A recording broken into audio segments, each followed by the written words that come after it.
I know at this point, many of you are not going to believe me when I say this, but I mean it from the bottom of my heart when I say, I don't want to do another Joe Rogan story. I'm forced to talk about Joe Rogan yet again. The good news is we're down from like 3 Joe Rogan stories a day to 1. So we're moving in the right direction. I want to shut up about it. I'm sure Joe Rogan wants everybody to shut up about it. I'm sure you want me to shut up about it. Hopefully we can do that soon. But I couldn't get through the day without showing you what is probably one of the dumbest headlines I've ever seen. And also, the meat of the article is equally as stupid. So let me go ahead and throw this up there for you. This is in CNN.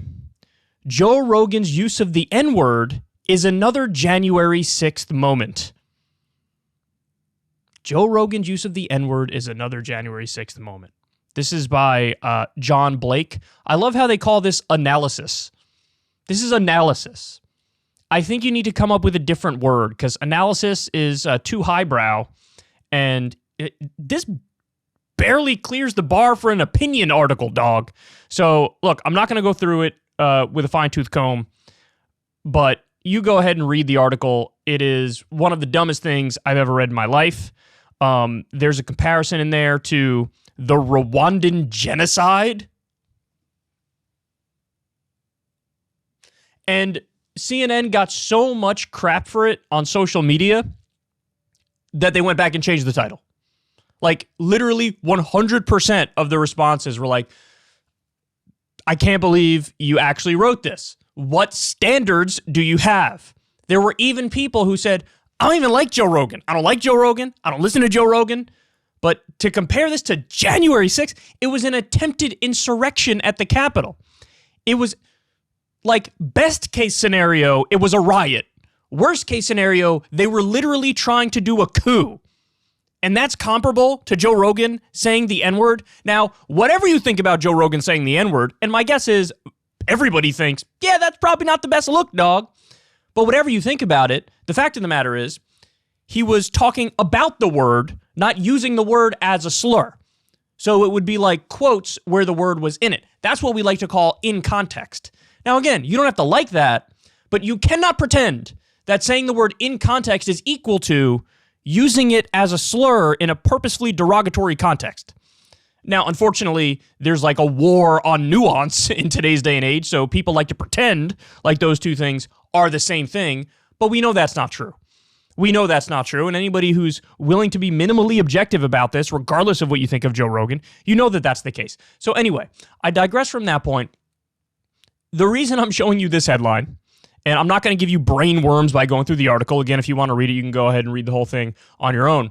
The reason why I'm showing you this is to further expose what they're attempting to do in regards to Joe Rogan, which is dismiss him out of hand, make him toxic, make all of his listeners toxic, and basically compare him to Rush Limbaugh. They're trying to say, like, this is the new Rush Limbaugh.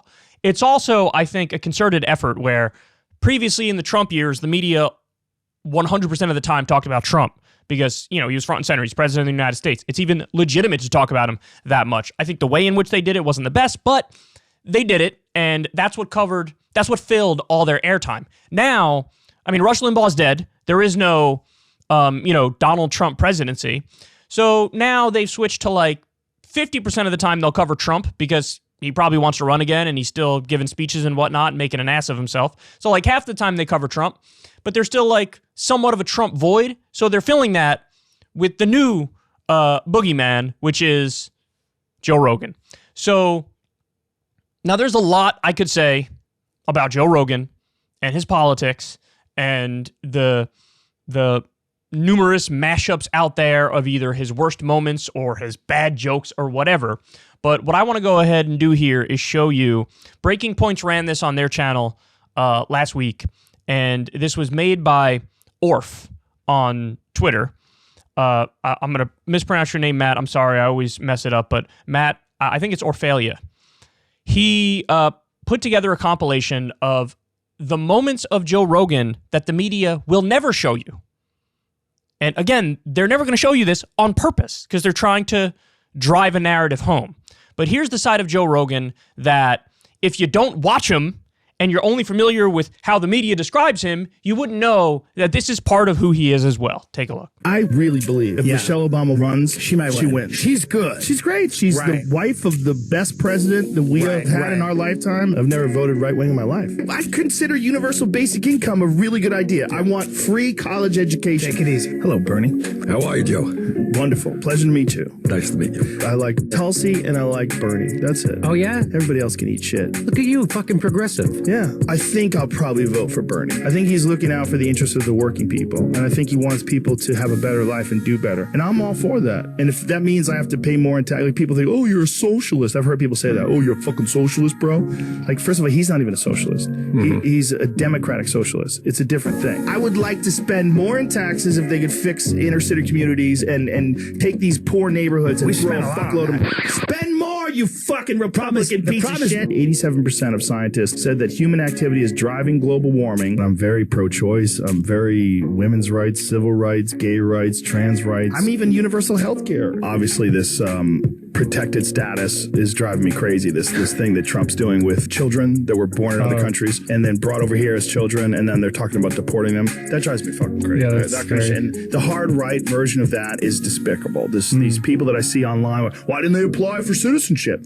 Oh, who knows? Maybe because they're fucking 13. I don't give a fuck if they broke the law. You don't take parents and kids and separate them. You just fucking don't. You know Alonzo? No, who's that? A funny comedian. Yeah. He goes, not all Donald Trump supporters are racist, but all racists are Donald Trump supporters.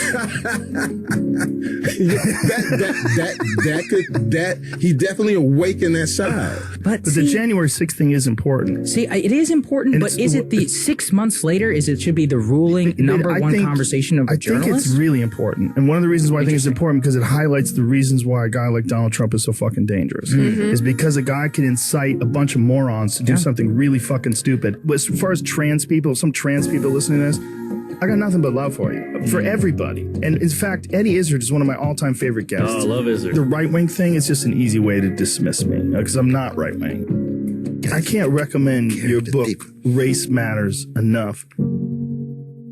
Now, I want to be clear about something. I'm not showing you this compilation to turn around and say, this represents all of Joe Rogan. This is exactly who he is, and everything else you see that portrays him negatively is not what he is. That is not the case I'm making. Because, unlike a lot of the people in mainstream media, I'm intellectually honest. So what I'll say about Joe is the same thing I hope you'd say about me, and I'd say about you, and anybody else in the national dialogue, which is, we are all of our moments. You are what you do. So those negative moments count, and those positive moments count. All of it counts. You don't get to spin everything to your liking based on your own personal feelings about somebody and say, only the good counts here and only the bad counts here, because that's stupid. That's stupid. So my point to you is, all of the information is relevant. All of it's relevant. And what you're getting in mainstream media is this picture painted of him of like, look, he's just a right-wing hack, and he's just a bad person, and he's a bigot, and he's a racist, and he's a sexist, and he's, fill in the blank with whatever negative word you can think of. And I don't think that is fair. It's not fair. So he also said this stuff too. So are there criticisms of him? Absolutely. Joe would openly say, yeah, you should have criticisms of me. And the fact of the matter is, the criticism that I land on is more, look, usually whatever guest he has on, he's willing to go with the flow and be so open-minded that it's almost open-minded to a fault. And so if he's sitting, like I've listened to some of his podcasts with Ben Shapiro, and I'd be lying to you guys if I said I wasn't cringing through it, because there's so many things that Ben Shapiro says that are factually false that he asserts as if it's accurate. And Joe's willing to go along with the flow because that's what he does with his guests. Now, that's just the nature of his podcast and what he does. Would I like it if he, pushed Ben more aggressively or whatever? Of course I would. But he doesn't do it. But when he's sitting with Ben Shapiro, he'll go with the flow of him. When he's sitting with me or Bernie Sanders, he'll go with the flow of us. And so oftentimes what you get is a contradictory picture. Sometimes there's a contradictory picture. So that is a criticism, but it's also the case that this is how most people act in their daily lives. And this is one of the reasons why his show got wildly popular to begin with. is that not everybody has like a super developed political philosophy like you do or I do, and that's the whole point of this show, is to give you the news and information, but also give you my political stance on things. Not everybody has that well fleshed out opinions on like all of these various issues.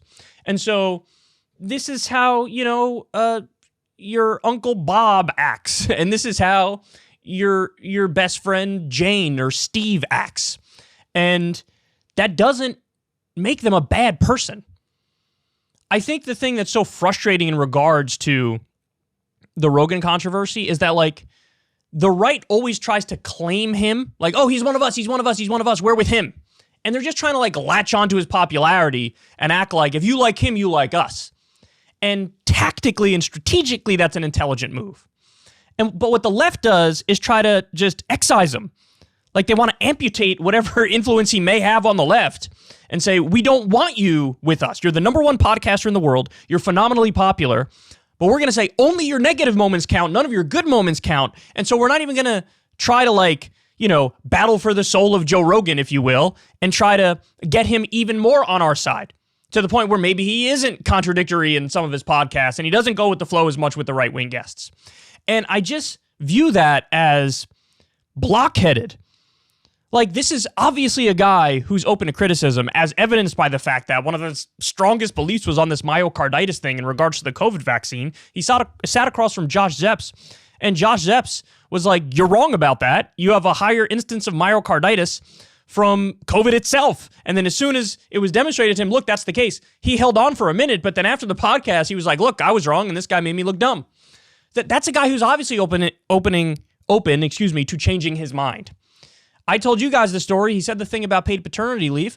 Crystal and I did a segment explaining exactly why that's incorrect. Now, we didn't cancel him in the process. We didn't viciously go after him. I wasn't trying to slit his throat and drink the blood that comes out, but we effectively corrected him and said, look, here's why we think this is wrong. And then Joe afterwards was like, you know what? You made a good case. I agree with you. This wasn't something that I had well thought out.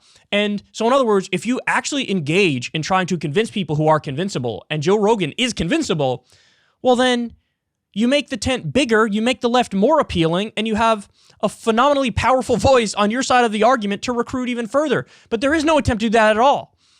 And in fact, the attempt is the opposite. Let's silo off the left as much as possible, cast aspersion on everybody just for character flaws or some of the things that they said.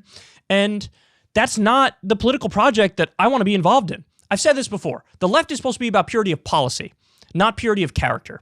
We're supposed to be the side that says, I don't care if you're somebody who committed a murder. If you genuinely were rehabilitated, then guess what? We're going to welcome you back with open arms because, you're rehabilitated. And so how is it that we can have people who simultaneously understand that rehabilitation for criminal justice makes sense, but rehabilitation for saying naughty things doesn't make sense at all? That's such a massive contradiction. It's such a massive contradiction. And again, the question I would have for mainstream media and all the sincere Rogan critics, because there are a lot of sincere Rogan critics out there, is what exactly do you want to happen? And, I think the answer is, not only do they want him on Spotify, ideally, they'd like it if he just wasn't doing his podcast anymore and wasn't, a voice in the landscape anymore. And the fact of the matter is, for all of Joe's flaws, and he has many, he does a significantly better job than mainstream media. Look, I could not disagree more with the whole Malone-McCullough anti-vax stuff. I think it's genuinely harmful. I think it is misinformation. And I'm glad that Breaking Point's brought on a doctor to rebut a lot of those points. I'm glad that there's some YouTubers who went through with a fine-tooth comb. But that's the thing the mainstream media should have done. But that's not what they engage in. They engage in the opposite. They go from you're spreading anti-vax stuff, which is bad, we don't like it, okay, fair enough, to, well, maybe we should pull it all down because of that. What? To, now, oh, you're a racist. What?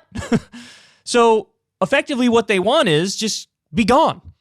We want you off Spotify. Ideally, we'd get you off whatever the next platform is you'd end up on as well.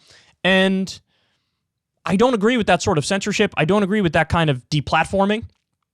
And I would like it if there was more of an effort to spread left ideas and convince a guy who's obviously convincible, as evidenced by the 1,000,001 times he's been convinced by left arguments.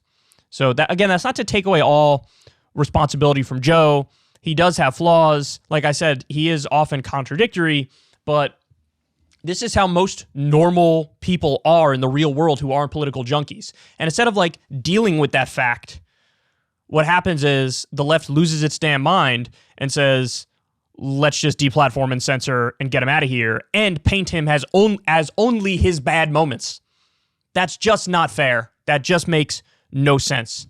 And some of the things he said there were nominally left of me, you know, like the Michelle Obama point, oh, she'd be great. I have no idea what she even believes on the policies. I don't think she'd be great. I'd like to know what she thinks about like Medicare for all and free college and ending the wars before I say, let's vote for her. He calls Obama the best president of our lifetimes. I mean, maybe that's true, but that's like being the tallest kid in kindergarten. You know, that's just doesn't mean he's good, because he's not. He's still done a number of horrendous things, as we've gone over in detail on this show, whether it be the illegal drone war or whatever.